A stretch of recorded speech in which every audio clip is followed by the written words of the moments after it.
jangan bersedih lantaran bencana, sebab ada rahasia di balik semua itu.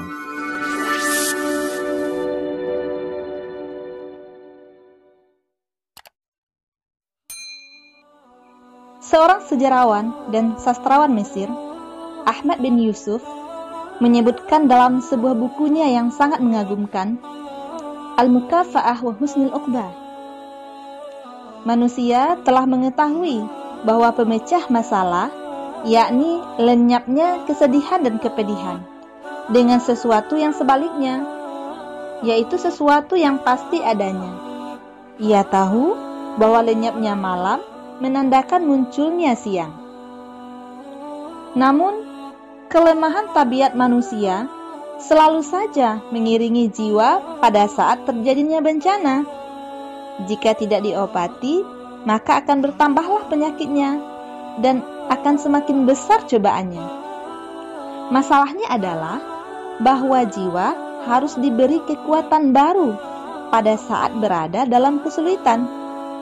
Karena bila tidak disuntik dengan kekuatan baru, jiwa akan dipenuhi keputusasaan, yang selanjutnya akan menghancurkan dirinya sendiri. Merenungkan bab ini yang mengupas tentang orang yang mendapat cobaan lalu bersabar, dan buah dari sabar itu adalah akibat yang baik, akan menguatkan jiwa. Juga akan mendorong untuk terus bersabar dan menjaga sikap kepada Rabb berupa berbaik sangka akan terpenuhinya kebaikan setelah ujian berlalu.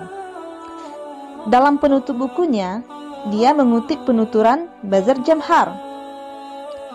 Kesulitan yang datang sebelum kemudahan itu laksana rasa lapar yang datang sebelum adanya makanan, sehingga letak kesulitan itu akan tepat beriringan dengan datangnya kemudahan setelah itu. Dan makanan akan terasa lezat dimakan ketika bersama rasa lapar. Plato berfilosofi, kesulitan itu akan memperbaiki jiwa sebesar kehidupan yang dirusaknya. Sedangkan kesenangan akan merusak jiwa sebesar kehidupan yang diperbaikinya. Plato menambahkan, jagalah teman yang dihantarkan oleh kesulitan, dan tinggalkan teman yang dihantarkan oleh kenikmatan. Katanya lagi, kesenangan itu laksana malam, karena Anda tidak pernah berpikir panjang tentang apa yang Anda berikan atau apa yang Anda dapatkan. Dan kesulitan itu laksana siang, karena Anda melihat dengan jelas apa yang Anda usahakan dan apa yang diusahakan oleh orang lain. Az-Dashir mengatakan, kesulitan itu adalah celak yang dapat Anda pakai melihat sesuatu yang tidak bisa Anda lihat dengan kenikmatan.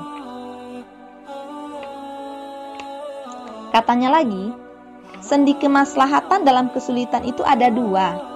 Yang paling kecil adalah kekuatan hati orang yang terkena kesulitan itu atas apa yang menimpanya.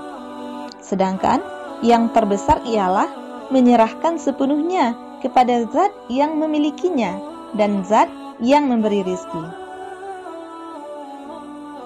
Jika pikiran seseorang telah mantap terhadap penciptanya, maka dia akan tahu bahwa Allah tidak mengujinya, kecuali bahwa ujian itu akan mendatangkan kebaikan baginya, atau menghilangkan dosa besar darinya.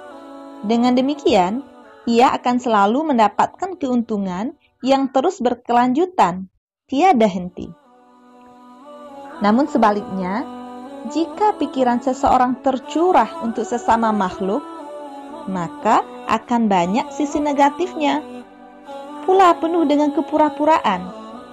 Dia akan bosan dengan posisinya yang selalu gagal mencapai berbagai keinginan. Dia merasa terlalu lama dengan ujian yang menimpanya.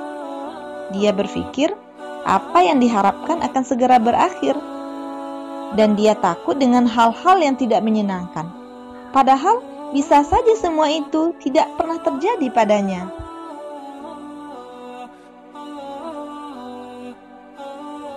Munajat itu dikatakan benar bila dilakukan antara seorang hamba dengan Rabb-Nya karena dia sadar bahwa ada sesuatu yang sangat rahasia dan dia percaya terhadap apa yang dikatakan oleh kata hatinya. Sedangkan munajat yang dilakukan antara seseorang dengan sesamanya lebih sering menyakitkan dan tidak menyentuh kemaslahatan. Allah memiliki rahmat yang diberikan kepada orang yang telah merasa putus asa kepadanya. Rahmat itu akan diberikan kepada siapa saja yang dia kehendaki. Kepadanya ada harapan untuk mendekatkan jalan keluar dan memudahkan urusan. Cukuplah Allah bagiku dan Dia adalah sebaik-baik pelindung. Nah, dari paparan ini kita bisa mengambil 3 kesimpulan utama. Pertama, adanya jalan keluar setelah kesulitan. Itu adalah sunnah yang telah berlangsung lama dan merupakan kepastian yang telah diterima secara umum. Contohnya, subuh pasti datang setelah malam usai. Kedua,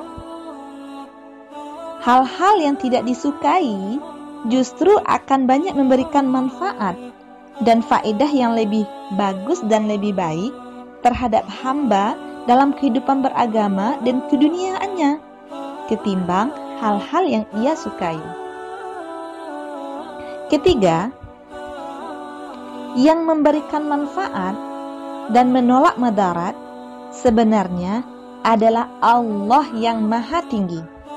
Dan ketahuilah bahwa apa yang akan menimpa diri kita tidak akan menimpa orang lain. Dan apa yang akan menimpa diri kita bisa saja akan menimpa orang lain. Dan apa yang tidak akan menimpa kita bisa jadi akan menimpa